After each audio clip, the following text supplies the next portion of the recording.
Hello student, मैं एकता सिंह आप सभी का ज्ञान चैतन्य चैनल में बहुत बहुत स्वागत करती हूँ। आज के इस टॉपिक में हम गुप्त साम्राज्य की राजनीतिक, आर्थिक, धार्मिक, सामाजिक, साहित्य से संबंधित चीजों को देखने वाले हैं कि किस प्रकार का राजनीतिक व्यवस्था थी, किस प्रकार की आर्थिक व्यवस्था थी, किस प्रकार की धार्मिक व्यवस्था थी और सामाजिक और साहित्य कौन कौन सा था। इस सभी के बारे में हम डिस्कस करेंगे। तो सबसे पहले हम देखते हैं कि जो गुप्त साम्राज्य है उसकी राजनीतिक व्यवस्था किस प्रकार से थी।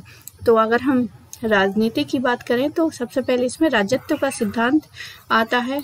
मौर्यों के विपरीत गुप्त राजाओं ने महाराजाधिराज यानी यहाँ पर बहुत बड़ी बड़ी उपाधियां जो है वो धारण करते थे गुप्त साम्राज्य में, जैसे कि महाराजा धीराज, परम भट्टारक, परमेश्वर, परम देवता जैसी आडंबर पूर्ण उपाधियां धारण की हैं इन्होंने।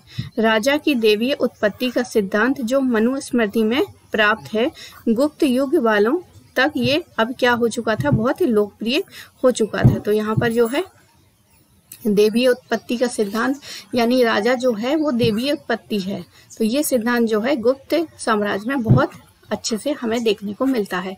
राजा को रक्षा और पालन करने वाला भगवान विष्णु के रूप में देखा जाता था। तो यहाँ पर क्या है, विष्णु जो है बहुत इम्पोर्टेंट होने वाले हैं इस काल में। तो विष्णु के रूप में देखा जाने लगा किसको, राजा को।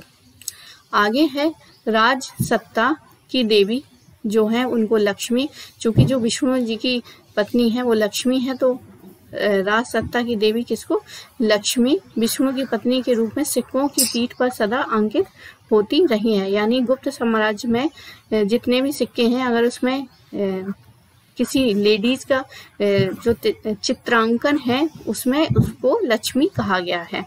चंद्रगुप्त विक्रमादित्य ने अपनी तुलना जो है इंद्र, वरुण, यम और कुबेर से की है। तो ये काफी इम्पोर्टेंट है कि किस गुप्त राजा ने अपनी तुलना जो है इंद्र, वरुण, यम से की है। तो आंसर हो जाएगा चंद्रगुप्त विक्रमादित्य। आगे हम पढ़ेंगे, देखते हैं राजपद जो है वंशानुगत होता था, यानी राजा का बेटा ही राजा बनेगा इस समय। परंतु राजसत्ता जो होती थी ज्येष्ठाधिकार की अटल प्रथा के अभाव में सीमित थी। राजा को धर्म के अनुसार वर्णाश्रम धर्म का रक्षक बताया गया था। गुप्त शासक साम्राज्यवादी थे, लेकिन केंद्रीय शासन का जो नियंत्रण मौर्य युग में देखने को मिलता है वह इस युग में देखने को नहीं मिलता है। तो यहाँ पर केंद्रीकृत शासन जो है वो यहाँ पर नहीं है, गुप्त कालों में नहीं है। आगे है, क्योंकि गुप्त साम्राज्य जो है, गुप्त साम्राज्य में विकेंद्रीकरण यानी शक्ति किसी एक के पास ना होकर उसका क्या है, विकेंद्रीकरण कर दिया गया है ताकि जो बड़ा साम्राज्य है उसको सुचारू रूप से चला सके। आगे हम बात करेंगे प्रशासनिक व्यवस्था की। तो जो प्रशासनिक व्यवस्था है, कामंडक यानी नीतिसार एवं कालिदास दोनों ने मंत्रिमंडल या मंत्री परिषद का उल्लेख जो है किया है। किसमें, कामंडक और कालिदास, इन दोनों ने क्या है, मंत्रिमंडल मंत्री परिषद का उल्लेख किया है। किसमें, अपनी लेखन या रचनाओं में। मंत्रियों का चयन जो है सम्राट द्वारा उनकी व्यक्तिगत योग्यता के आधार पर कुमार, सामंतों तथा उच्च अधिकारियों में से किया जाता था। मंत्रियों के लिए मंत्रित तथा सचिव शब्द प्रयोग होता था। तो यहाँ पर जो है मंत्रित तथा सचिव शब्द उपयोग होता है। आगे है, गुप्त साम्राज्य के सबसे बड़े अधिकारी जो हैं कुमारामात्य होते थे। उन्हें राजा उनके अपने ही प्रांत में नियुक्त करता था। वे नगद वेतन पाते थे। तो इस समय क्या है, नगद वेतन दिया जाता था, ना कि जागीर दी जाती थी। तो नगद वेतन दिया जाता था किसको, बड़े अधिकारी कुमारामात्य जैसे अधिकारियों को। आगे है, अब यहाँ पर कुछ प्रमुख मंत्रियों के नाम दिए गए हैं, जैसे कि हरिशेर जो है समुद्रगुप्त का संधि विग्रह है। वीरसेन चंद्रगुप्त द्वितीय का संधि विग्रहिक है। शिखर स्वामी जो है चंद्रगुप्त द्वितीय का मंत्री है। पृथ्वी शेण जो है कुमार गुप्त का मंत्री है। और चक्रपालित है स्कंदगुप्त का मंत्री। एवं पर्णदत्त जो है स्कंद गुप्त के मंत्री है। तो चक्रपालित और पर्णदत्त ये किसके मंत्री हैं? स्कंद गुप्त के मंत्री हैं। तो दो मंत्री भी हो सकते हैं यहाँ पर। गुप्त काल के प्रमुख अधिकारी थे। आगे देखते हैं। तो यहाँ से जो प्रश्न बनेगा वो कूट में पूछा जाएगा कि हरिसेन किसका मंत्री या संधि विग्रहिक था और वीरसेन किसका संधि विग्रहिक था। तो इस या तो कूट में देगा या फिर उनका जो है मिलान करने को आएगा। आगे बढ़ते हैं हम। अब हम देखते हैं गुप्तकालीन अधिकारी एवं उसके विभाग की कौन से अधिकारी के पास कौन कौन सा विभाग था। तो महाबलाधिकृत उनको कहते थे सेनापति को। अधिकारी जो होते थे महाबलाधिकृत इनको सेनापति मतलब सेना का देख रेख जो भी है सेना का विभाग होता, सेनापति का विभाग था इनके पास। महादंड नायक जो हैं न्यायाधीश होते थे उनका विभाग था। संधि विग्रहिक युद्ध एवं संधियों के विषय में संबंधित जानकारी रखते थे। संधि विग्रहिक जो अभी नाम आया था चक्रपालित और बहुत सारे नाम थे जो अभी पीछे देखा था पीछे वाली स्लाइड में। तो ये जो है संधि विग्रहिक है। आगे है दंडपाशिक। दंडपाशिक जो है पुलिस विभाग का सर्वोच्च अधिकारी होता था। विनय स्थिति संस्थापक शिक्षा तथा धर्म संबंधी अधिकारी होते थे। भंडागाराधिकृत राजकोष का अधिकारी। राजकोष का अधिकारी भंडागाराधिकृत। अब अगला है महाअक्षपटलिक। ये है लेखा विभाग का सर्वोच्च अधिकारी। युक्त पुरुष युद्ध में प्राप्त तथा हस्तगत की गई संपत्ति का लेखा जोखा करने वाला अधिकारी। अगला है महाप्रतिहार। महाप्रतिहार जो है राज प्रसाद से संबंधित विषयों की देखरेख करने वाला अधिकारी होता था। अगला है यहाँ पर साम्राज्य का विभाजन जो है प्रांतों में हुआ था, इसलिए कहते हैं कि गुप्त साम्राज्य जो है केंद्रीकृत नहीं थी। यहाँ पर जो है साम्राज्य का विभाजन क्या है प्रांतों में हुआ था। प्रांतों में वहाँ पर जो है अधिकारी नियुक्त किए जाते थे। अब ये जो प्रांतों में विभक्त किया जाता था उनको क्या कहते थे? तो उन्हें भुक्ति कहा जाता था। इस पर उपरिक्त नामक अधिकारी होते थे यानी उनकी नियुक्ति की जाती थी। तो प्रांत होते थे, प्रांतों को भुक्ति कहते थे और यहाँ पर जो अधिकारी होता था उसको उपरिक्त नाम का अधिकारी कहा जाता था। सीमांत प्रदेश के प्रशासक को गोप्ता कहा जाता था। तो सीमांत प्रदेश जो है यानी ये पूरा साम्राज्य है, यहाँ पर जो है प्रांत में विभाजित है और इसके पास यानी कि इसकी सीमा दूसरा प्रांत है तो उसमें क्या है गोप्ता होगा। गोप्ता अधिकारी जो है प्रशासक को गोप्ता कहा जाता था। आगे है प्रांतों का विभाजन विषयों अर्थात जिलों में हुआ। प्रांतों का विभाजन क्या है? एक तो प्रांत, फिर इसी के अंदर क्या है छोटे छोटे जो है विषय, विषयों यानी जिलों में विभक्त किया गया। इसका प्रधान जो है विषयपति होता था। विषयपति होता था। जिले के अन्य अधिकारी थे जैसे शैलिक सीमा शुल्क एवं चुंगी संग्रह करता होते थे। गोलमिक यानी वन और दुर्ग अधिकारी होते थे। ध्रुवाधिकार यानी भूमि कर अधिकारी। पुस्तपाल यानी रिकॉर्ड रखने वाला अधिकारी। तो इनका जो नाम है जैसे ध्रुवाधिकरण उसका क्या मीनिंग है तो ये एग्जाम में पूछा जाता है और कई बार एग्जाम में आए भी हुए हैं प्रश्न। तो आपको शब्दावली याद रखना है कि कौन से किस अधिकारी को कौन सी शब्दावली से कहा गया है। आगे हम बात करेंगे विषयों को यहाँ पर हमने बात किया था कि पहले यहाँ पर देखते हैं। सबसे पहले जो है ये मान लीजिए साम्राज्य है। साम्राज्य गुप्त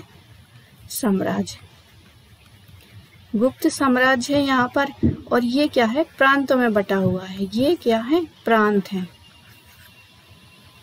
तो यह ये क्या है प्रांत है। प्रांत जो है किस में बटे हुए थे? विषयों में। तो ये है विषय, विषयों में बटे हुए थे। अब जो है विषय जो है विधियों में बटे हुए थे, यानी कि ये जो है यहाँ पर और भी होगा, यानी कि विधि, इनको विधियों में बटे हुए थे। और विधि से छोटी इकाई होती थी पेट, यानी विधि के अंदर भी क्या है? पेट हुआ करते थे। तो यहाँ पर ही कर देते हैं पेट, यहीं पर होते थे पेट, जो अनेक ग्रामों का समूह था। तो पेट के अंदर क्या है? मान लीजिए यहाँ पर क्या है? ये हो गया साम्राज्य, ये हो गया विषय उसके, और इसके अंदर जो है प्रांत, ये जो हो गया प्रांत हो गया, और इसके अंदर जो है वो विषय हो गए, और इसके अंदर जो हो गए और होंगे तो ये विधि हो जाएंगे, विधि, ये क्या हो जाएंगे? विधि। और पेट जो है ये, यानी बहुत सारे गांवों का समूह होता था। आगे देखते हैं सबसे छोटी इकाई प्रशासनिक इकाई गांव थी, जिसका प्रधान जो है मुखिया, ये महत्तर शब्दावली कई बार पूछी जा चुकी है, जिसको आप याद रखेंगे। महत्तर जो है ग्राम वृद्ध था। आगे है नगर प्रशासन के प्रमुख अधिकारी को पुरपाल या नगर रक्षक या द्रांगिक कहा जाता था। तो यहाँ की जो शब्दावली है बहुत इंपॉर्टेंट है, एग्जाम में यहीं से जो है प्रश्न बनता है। आगे नगर परिषद के प्रमुख को नगरपति कहा जाता था। नारद और बृहस्पति स्मृतियों में से ये ज्ञात होता है कि गुप्त युग में न्याय व्यवस्था अत्यधिक विकसित थी। तो ये कहाँ से पता चलता है हमें? नारद और बृहस्पति स्मृतियों से। आगे है राजा के पास स्थायी सेना थी। सेना के 4 प्रमुख अंग थे। तो राजा के पास क्या है? एक स्थायी सेना होती थी, परमानेंट क्या है उसके पास? सेना हुआ करती थी, परमानेंट सेना हुआ करती थी। और उसमें पदाति, रथरोही, अश्वरोही, गज सेना और साधारण सैनिक को चाट कहा जाता था। तो चाट किसको कहा जाता था? ये एक महत्वपूर्ण शब्दावली है, तो हमारा आंसर होगा साधारण सैनिकों को चाट कहा जाता था। आगे है पुलिस विभाग के पदाधिकारियों में ऊपरी दशा पराधिक, चौरे द्वारिक और दंडपाशी, अंगरक्षक आदि प्रमुख पद हुआ करते थे। तो ये कौन से? पुलिस विभाग के। आगे है गुप्तचर व्यवस्था। गुप्तचर कर्मचारियों के दूत तथा पुलिस कर्मचारी को भाट कहा जाता था। एक तो चाट हो गए, चाट किसको? साधारण सैनिक को, और भाट क्या है? पुलिस कर्मचारी को कहा जाता था। आगे बढ़ते हैं, अब हम बात करेंगे आर्थिक स्थिति की। तो अभी तक हमने राजनीतिक स्थिति की बात की है, तो अब हम करेंगे यहाँ पर आर्थिक स्थिति। आर्थिक स्थिति में क्या है? सबसे पहले क्या है? कृषि। सबसे पहले क्या है? कृषि की बात करेंगे। तो कृषि में क्या है? गुप्तकालीन आर्थिक व्यवस्था का मुख्य आधार क्या है? कृषि थी। गुप्त काल में सामान्यतः भूमि पर सम्राट का स्वामित्व माना जाता था एवं भूमि से उत्पादन के 1/6 भाग का अधिकारी था। इस प्रकार के कर को भाग कहा जाता था। करों की अदायगी दोनों ही रूपों में हिरण होता था, नगद तथा में मतलब यहाँ पर अन्य से है, ठीक है। यहाँ पर में जो है अन्य से है, अन्य मतलब अनाज से। इसके अतिरिक्त वाणिकी एवं शिल्पियों पर राज्य कर लगाया जाता था। उन्हें बेगार के रूप में देना पड़ता था। उन्हें कर जो है बेगार के रूप में देना पड़ता था, वाणिकी एवं शिल्पियों को। तो बेगार क्या है? वृष्टि। बेगार देना यानी मुफ्त में राजा को अपनी सेवा देना, तो ये होता था बेगार। अगला है अमर कोश, जो है 12 प्रकार की भूमि का उल्लेख करता है। 12 प्रकार की भूमि का उल्लेख कौन करता है? तो हो जाएगा हमारा आंसर अमर कोश। निवर्तन और कुलिया वाप, द्रोणापाप और आणबाप भूमि की माप तौल का पैमाना था। तो ये जो शब्दावली है ये अभी 2 साल पहले ही पूछा गया था। एक क्रम पूछा गया था कि कौन किससे बड़ा है। तो यहाँ पर निवर्तन, कुलियावाप, द्रोणबाप तथा आणबाप जो है भूमि माप का पैमाना है। आगे हम बात करेंगे भूमि के प्रमुख प्रकार, किस प्रकार की भूमि थी, ये भी बहुत इंपॉर्टेंट है और यहाँ से प्रश्न हमेशा जो है पूछा जाता है। तो यहाँ पर जो है वस्तु है, वस्तु यानी वास्तु, वास करने वाली योग्य भूमि, वास करने वाली योग्य भूमि है। क्षेत्र है, खेती के उपयुक्त भूमि। खिल यानी नहीं जोती जाने वाली भूमि। अपृहत बिना जोती गई भूमि, जंगल भूमि। औदक, औदक क्या हो गई, दलदली भूमि आदि भूमि के प्रमुख प्रकार होते थे। आगे देखते हैं गुप्त काल में कर, इस कर के अतिरिक्त अंतर्गत वेस्टिका यानी कि बेगार, भट्ट यानी पुलिस कर। अभी हमने चार्ट भाट पढ़ा था जो पुलिस अधिकारी होता है, तो भाट क्या है, पुलिस कर होता था। प्रणय जो है ग्रामवासियों पर लगाया जाने वाला अनिवार्य कर था। चारासन चारागाहों पर। चाट जो है, चाट यहाँ पर चाट कर भी है, तो जो है लुटेरों द्वारा उत्पीड़न से मुक्ति का कर होता था। दशापराध यानी 10 प्रकार के अपराधों पर किए जाने पर जुर्माने यानी दशापराध। हलदंड हल पर लगाया जाने वाला कर। भूतोवात यानी प्रत्यय नशीली वस्तुओं पर कर आते थे। तो गुप्त काल में इस प्रकार के जो है टैक्स जो है वो लगते थे। आगे है वाणिज्य एवं व्यापार की अगर हम बात करें तो वाणिज्य और व्यापार में वस्त्र उद्योग इस काल का सर्वप्रथम उद्योग था। तो यहाँ पर महत्वपूर्ण ये प्रश्न है कि गुप्त काल में सर्वाधिक कौन सा उद्योग प्रचलन में था, तो हमारा आंसर होगा वस्त्र उद्योग। मिट्टी के बर्तन एवं मृण मूर्तियां बनाने तथा पत्थर एवं धातु के सामान तैयार करने का उद्योग भी विकसित था, लेकिन जो सर्वप्रथम है वो है कपड़े का व्यापार। मेहरौली का लौह स्तंभ गुप्तकालीन धातु निर्माण कला का सर्वोत्कृष्ट उदाहरण माना जाता है। आगे हम बात करेंगे शिल्पियों एवं व्यवसायियों के निगम और श्रेणियों तथा संघ होते थे। अपने व्यवसायों के अतिरिक्त ये श्रेणियां स्थानीय प्रशासन में भाग लेती थी, मुहर चलाती थी। सार्थवाह एवं श्रेष्ठी संघों का उल्लेख यहाँ पर मिलता है। इस काल में रोमन व्यापार का पतन हो चुका था, ये भी हमें याद रखना है। ए और आर में यहाँ से पूछा जा सकता है प्रश्न। तो इस काल में क्या है, रोमन व्यापार क्या है, उसका पतन हो चुका था, लेकिन दक्षिण पूर्वी एशिया एवं चीन के साथ जो है व्यापार में वृद्धि हुई थी। ताम्रलिप्ति, अब यहाँ पर कौन कौन से बंदरगाह हैं जहाँ से विदेशों में जो है व्यापार होता था, तो बंदरगाह ताम्रलिप्ति पूर्वी तट, जबकि भृगु कच्छ यानी भड़ौच पश्चिमी भारत का प्रमुख बंदरगाह था। तो यहाँ पर कभी कभी पूछा जा सकता है कि गुप्त काल के कौन कौन से बंदरगाह, तो ताम्रलिप्ति पूर्वी तट है और भड़ौच यानी पश्चिमी तट जो है गुप्त काल में प्रमुख बंदरगाह होते थे। आगे है इस काल में चीन से रेशम, चीनाकुश और यूथोपिया से हाथी दांत तथा अरब, ईरान और बैक्टीरिया से घोड़े का आयात किया जाता था। अब हम बात करेंगे सिक्कों की, कॉइन्स की बात करेंगे यहाँ पर। तो गुप्त शासकों ने सोने, चांदी एवं तांबे के सिक्के चलाए, तो सोने, चांदी, तांबे के सिक्के चलाए। इस काल में सोने का सिक्के को दीनार कहा जाता था, सोने के सिक्के को दीनार कहा जाता था। सोने के सिक्का जो है 144 ग्रेन का होता था।